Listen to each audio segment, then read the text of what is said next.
yudihuhu walau bi jawfi baiti dan hadis. Selanjutnya kata Imam Al-Haddad, demikian pula kalian harus waspada, harus hati-hati, harus menghindari minat tajasus, dari tajasus. Tajasus itu apa? Menyelidiki aib orang lain atau mengkarot yang terjadi yang belum jelas.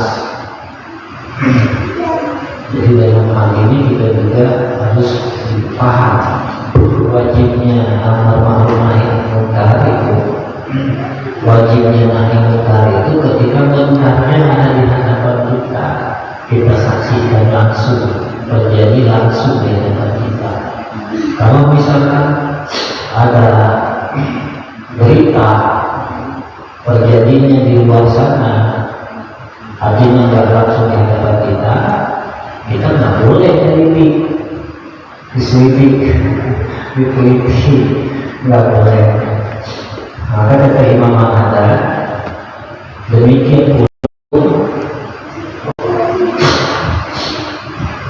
si bola misalkan mohon maaf ada berita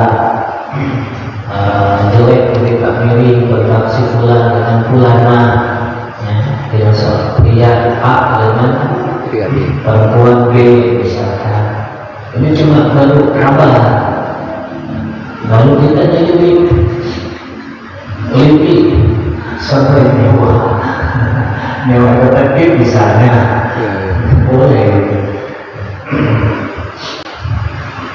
Atau aurat-aurat yang lain, aib-aib yang lain. Ini Masya Allah zaman sekarang malah dibikin konten yang jauhnya gitu. Nanti hasilnya juga konten kan biasanya ada jasaan, ya, ada bayaran. Bisa haram, karena sesuatu yang dihasilkan dari cara haram kan haram. Mudah-mudahan menjauhkan kita, ya, dengan terjadi kita diberi taufik dari Allah mampu menjaga diri dari hal-hal seperti ini. Pokoknya apa saja yang sifatnya aurat yang tidak bisa diketahui orang lain, artinya rahasia pribadi, masalah pribadi.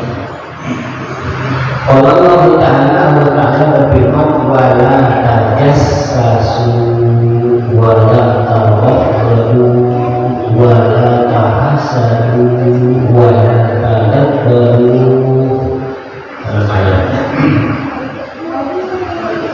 Janganlah kalian saling meneliti, diselidiki urusan orang lain, urusan pribadi orang lain. Boleh. Kenapa ya? Si fulan cerai sama istrinya, cari tahu, kita nggak boleh. Katanya anaknya si fulan hampir di luar nikah, cari tahu, kita nggak boleh. Dan ironisnya ini di kampung-kampung jadi hal biasa, seolah-olah bukan berkah. Masya Allah, mudah-mudahan berharap kita dijaga taufik oleh Allah Subhanahu wa Ta'ala.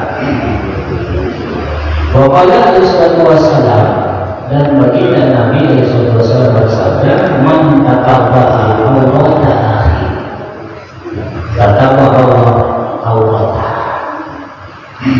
wa man tatabba'a awrata yudihuhu walau bi jawfi baiti. Barang siapa orang yang menyelidiki auratnya, aurat saudaranya sesama muslim,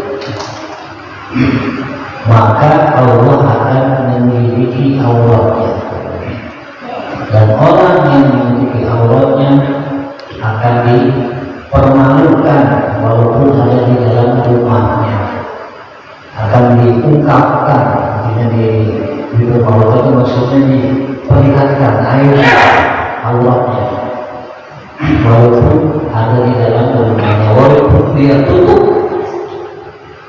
untuk dia sembunyikan rapat-rapat, Allah akan buka.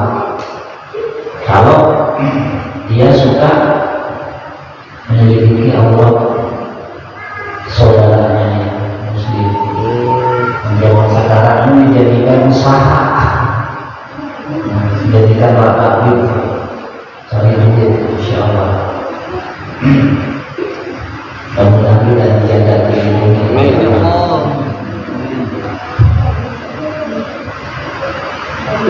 Wa'alaikum bisatri awratil muslimin, dan kalian harus menutupi aurat kaum muslimin.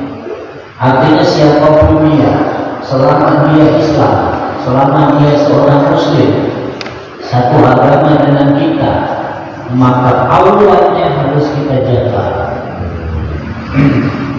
Jangan diumbar, jangan diekspos, jangan sengaja disebarkan supaya orang lain tahunya. Malah harus dibantu ditutupi. Cukup aku yang tahu, yang lain jangan tahu.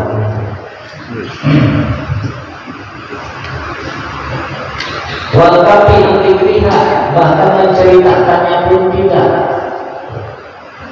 Jadi barang siapa orang yang menahan diri dari menceritakan aurat saudaranya yang muslim, wa isya'atiha, dan menyebarluaskannya, dijaga juga, disebarkan ke publik, dan disebarkan ke luar sana. Cukup aku yang tahu, misalnya seperti itu. Allah Ta'ala, Allah Subhanahu wa Ta'ala berfirman, innal ladzina yuhibbuna an tashi'a fahisatan fil ladzina amanu lahum adzabun alim fid dunya wal akhirah. Sesungguhnya orang-orang yang senang menyebarluaskan fahisah itu perbuatan keji semacam zina, ya. Dan zina ada sekarang semuanya, masya Allah, harusnya jangan, ya. Ada seorang suami ini sama istrinya sampai di video di semua, jadi masya Allah, harusnya ditutupi, jangan disebarluaskan. Karena itu akhir, kalau bisa kasih nasihat, ya. Barangkali dia begitu karena kebodohannya atau karena apa, kasih nasihat, kasih tuntunan, kasih pengarahan.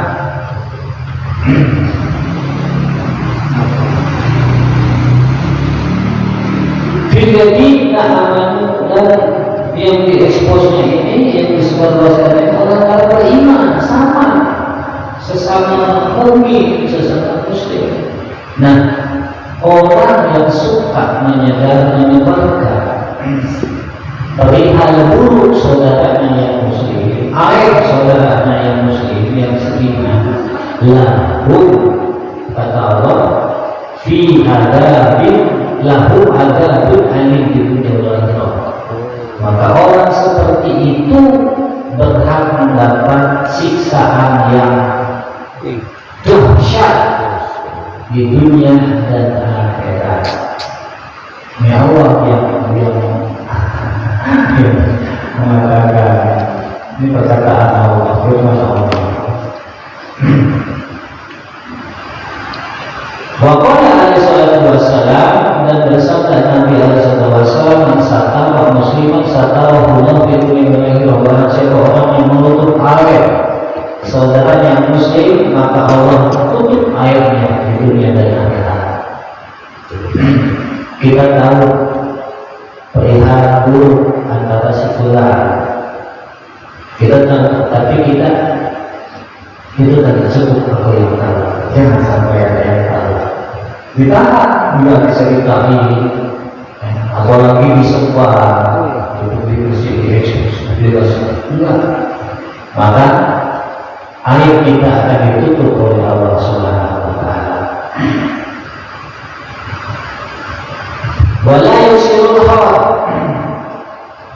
Tadi harus menutup aurat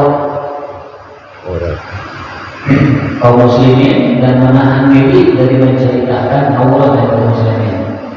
Lalu wala yuksirul khabir linas, dan jangan lalu dalam obrolan perbincangan tentang air orang-orang. Nas, kalau tadi lebih taksis kaum muslimin, kalau ini redaksinya nas, artinya walaupun bukan muslim jangan, walaupun bukan sesama mukmin jangan. Yang namanya air, walaupun dia bukan enggak seagama dengan kita, enggak seakidah dengan kita, jangan. Air orang-orang jangan dijadikan obrolan, perbincangan. Ya ini malah kata mereka malah seru banget.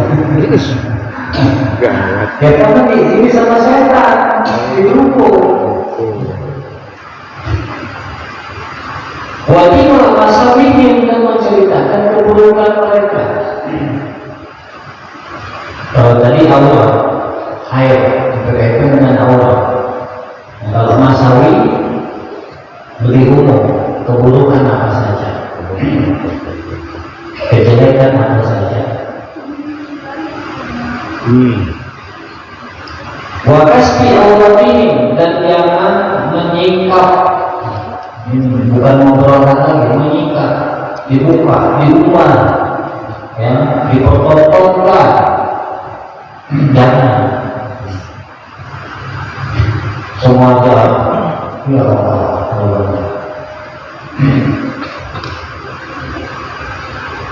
Kenapa? Karena ia perlu munafikin yang suka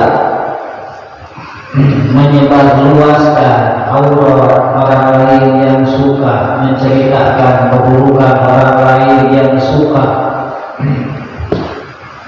larut dalam perbincangan tentang aib orang lain, hanya orang munafik mamputin yang dibenci oleh Allah Subhanahu wa Ta'ala. Makanya orang beriman tak boleh, hanya mereka orang-orang munafik yang suka mengungkap aib orang lain, menceritakan kekurangan keburukan orang lain, menyingkap aurat orang lain. Hanya orang munafik, kata Imam Al-Ghazali. Makanya kita selaku orang beriman diwanti-wanti, jangan sampai kamu melemahkan keimanan kamu, jangan sampai kamu merendahkan nilai keimanan kamu dengan cara menceritakan aib orang lain, membuka menyingkap aib orang lain. Walladhi yuhibbu ala muslim walladhi yajibu ala muslim idza ra'a min ahlil muslim auratan ayyastura alaih, dan yang menjadi kewajiban seorang muslim ketika dia melihat aurat saudaranya yang muslim terlihat, maka dia ayyastura alaih, harus membantu menutupnya, ditutup, disembunyikan, tutup rapat-rapat. Kewajiban. Ini kewajiban seorang muslim. Berbuat dosa. Dosa. Salah dosanya seperti sholat itu waktu. Sama dosanya seperti ketika disojakan nggak dikeluarkan zakat. Sama dosanya ketika mampu haji dia tidak haji. Sama dosanya seperti ketika bulan Ramadan dia berpuasa. Karena yang wajib itu kan dilakukan mendapat pahala, tidak dilakukan mendapat kewajiban.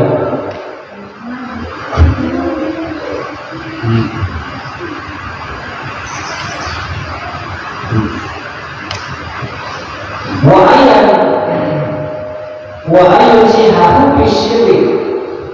Lalu setelah ditutup, dia kasih nasihat. Jadi pelakunya ini untuk yang punya airnya ini diberi nasihat. Dirutin nasihatnya dengan kelembutan, wasyafaqati, dan dengan kasih sayang.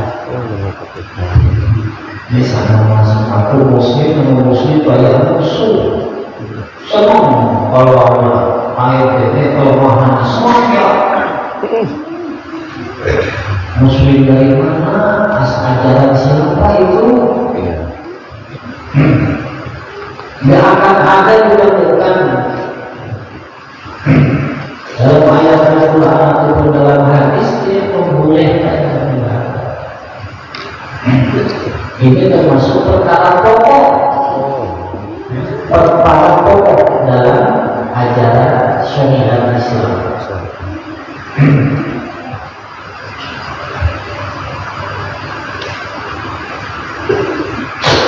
Wallah fi awal abdi maka dalam di awal hari, dan Allah senantiasa membantu hambanya, menolong hambanya selama hambanya itu mau menolong saudara. Jadi orang yang senantiasa membantu saudaranya dengan cara tadi, aib saudaranya itu disembunyikan sama dia, ditutup, dijaga sama dia. Jangan sampai ada yang tahu, cukup aku yang tahu. Nah, Allah akan selalu membantu dia. Allah akan selalu membantu dia. Wa minal wajib ala Allah akan kabar, dan termasuk yang wajib kepada orang yang melihat munkar, la yastati'u taghyirah, dan dia tidak mampu merubah munkar itu, wa nahya anhu, dan juga tidak mampu mencegahnya, ayat buddha fa'ila, dia harus benci pelakunya.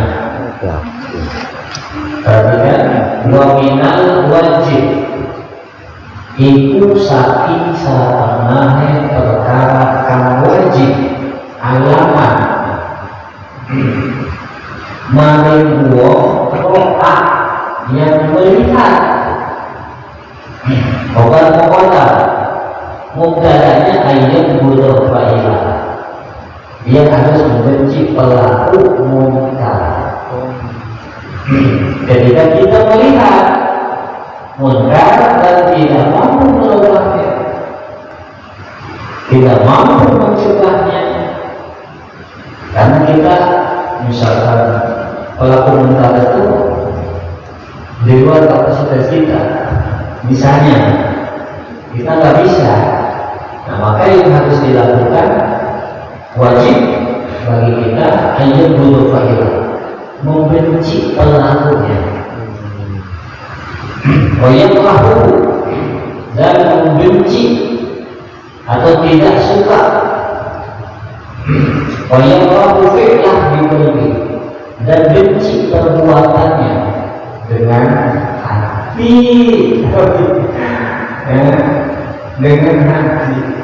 Artinya hati kita harus nolak, harus nggak suka sama pelakunya, termasuk sama pelakuan munkarnya, perbuatan munkarnya. Dengan hati kita, kama qala alaihi salatu wasallam, sebagaimana baginda Nabi alaihi salatu wasallam bersabda, illam yastati berikut, jika tidak mampu merubah dengan tangan, dengan lisan, tidak mampu dengan lisan, dengan hati. Jadi ungkapan ketika ini yang kita sama pelaku itu adanya ketidaksukaan. Jadi kita juga harus nolak, harus ingkar. Ungkapan keingkaran kita itu yaitu dengan cara tidak suka. Wa yubghidul muslimin 'ala ma'asi minal ma'ruf, termasuk harus marah kepada orang-orang yang selalu melakukan maksiat minal korban.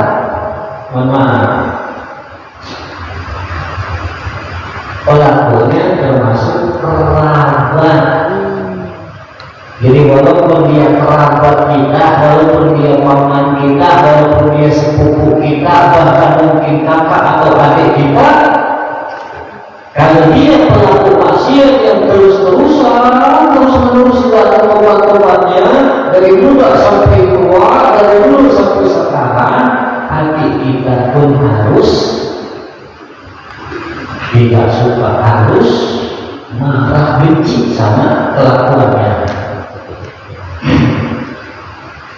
Wa alaihi ayyuhal qadaluka minhu, dan harus meninggalkan tempat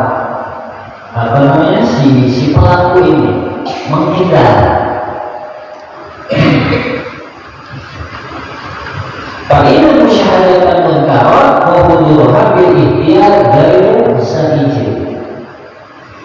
Alasannya karena menyaksikan munkarat dan melihat munkarat di depan mata bil ihtiyar dengan sukarela, dengan keinginan sendiri, dari izin itu tidak dibenarkan oleh Allah. Mencatat setelah dikasih nasihat dan disuruh tobat nggak mau, dan kita baik diteruskan. Jadi tetap kasih nasihat dulu sama kita, terus kita satu kali, dua kali, tiga kali dia tak dengar, jangan terima. Kita yang harus menghindar. Dan dalam hal ini boleh disebut hujur, memutus komunikasi, tidak bertegur sapa.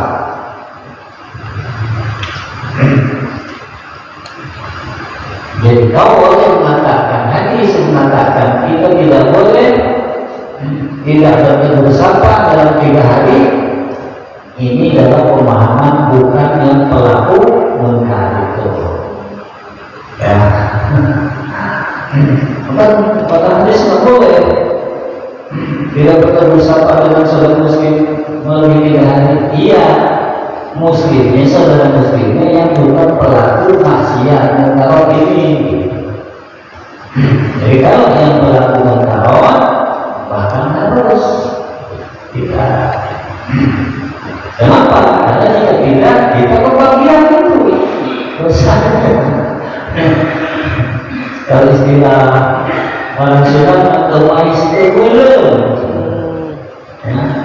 kemais termelu, kebagian. Dia tidak tahu apa-apa, dia masanya kan enak, emang gitu. Wa man naharu anil karim falyantahi.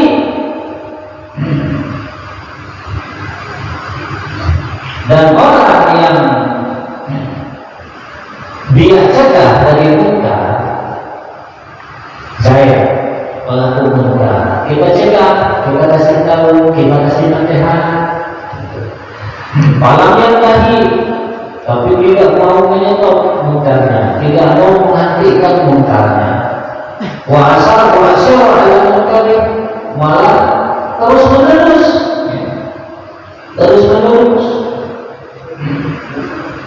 Dia melakukan munkarnya, fa'alaihi ayyahjurah wal-jurah, maka wajib padanya ayyahjurah. Tadi ayyahjurah itu tadi memutus komunikasi, tidak bertegur sapa, harus tuh. Wajib lebih bahkan dijauhi, hatta itu kalau mungkar hingga dia mau melakukan mungkar. Begitu harusnya. Jadi insya Allah ada efek gerak, mau juga nggak ada temennya. Ya, kalau setiap pelaku mungkar itu kan dia ini apa? Terbuka hatinya. Bahwa tubuh yang lebih sampai dia tobat kepada Allah Subhanahu wa Ta'ala. Kalau sudah tobat baru ini lagi disambung lagi komunikasi dengan dirangkul lagi sama kita. Jadi syaratnya ada ini dulu dari kita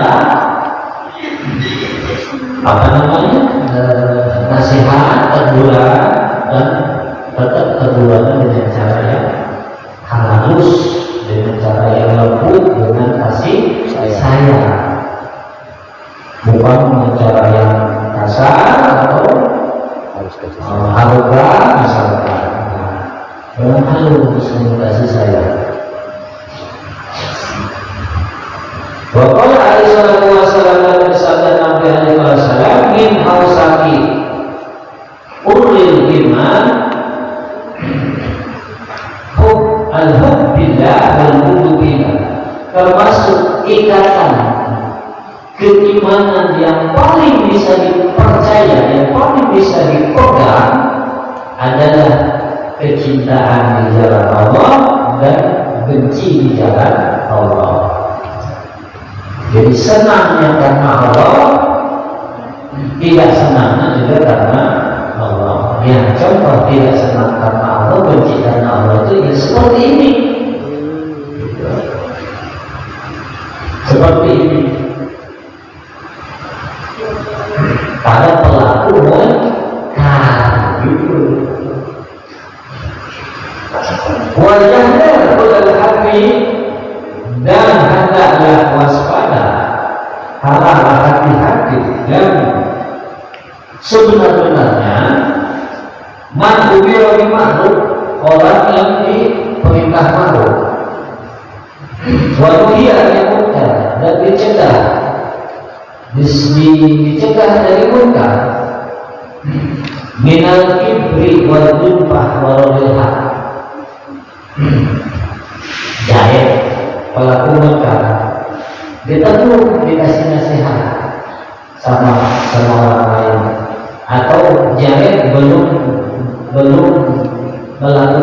mau melakukan ma'ruf, diajak, dianjurkan melakukan ma'ruf oleh orang lain, katakanlah oleh Ahmad, mohon maaf ada namanya sama jadi pelaku munkar ditegur sama Ahmad, atau jahit ini belum melakukan ma'ruf, dianjurkan, diajak sama Ahmad. Nah, jahit orang yang diperintah ma'ruf atau dicegah munkar, maka jahit jangan sampai bersikap sombong kepada Ahmad yang mengajak ma'ruf atau yang mencegah munkar, walaupun bahkan menolak kebenaran dari Ahmad. Ahmad ngajak ngaji sama jahit, ditolak sama Ahmad. Ya lu aja mau ngaji sana, ngaji ngajak gua. Seperti itu termasuk kibar, sombong dengan kebenaran. Nah, nggak boleh, gaya itu nggak boleh seperti itu.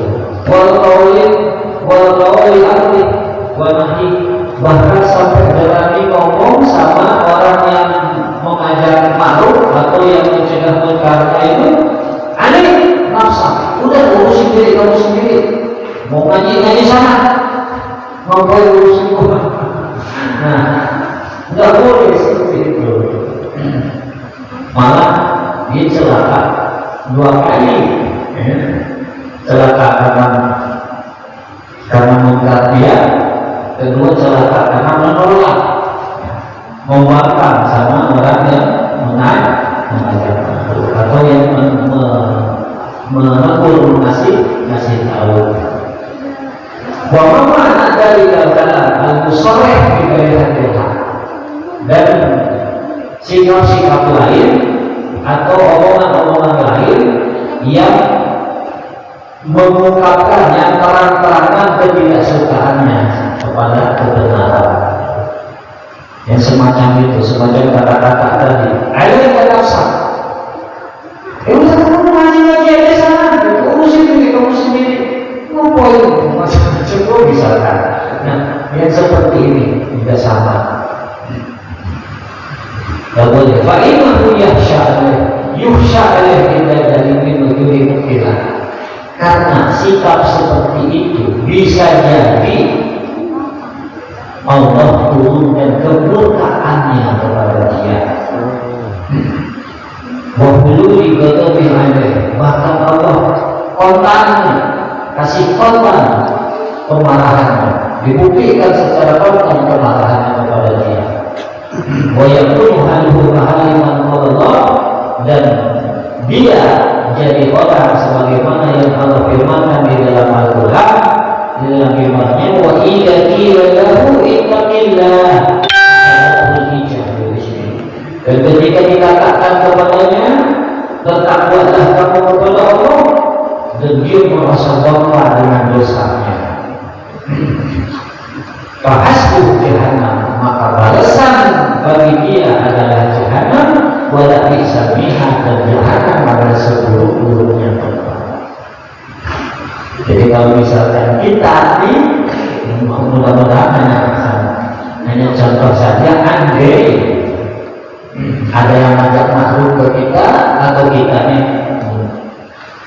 insya Allah bukan hanya contoh saja, kita pelaku munkar misalnya, ada orang yang ngasih tahu ke kita, ngingetin ke kita bahwa apa yang kita lakukan, apa yang kita jalankan itu adalah perkara yang dilarang oleh Allah Subhanahu wa Ta'ala.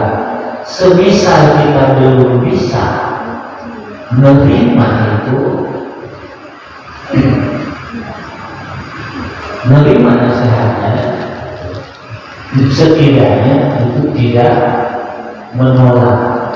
Akui saja, oh iya saya ini, tapi saya belum bisa misalkan. Akui kesalahan, kekurangan, ketidakmampuan meninggalkan dosanya apa? Nah, mungkin apa namanya? Hal tersebut lebih menyelamatkan. Wa amal amir bil ma'ruf wallahu a'lam bis-shawab. Masih banyak mudah-mudahan kalau yang bertauhid kepada kita, apa yang disampaikan pada hari ini mudah-mudahan tidak terjadi kepada kita.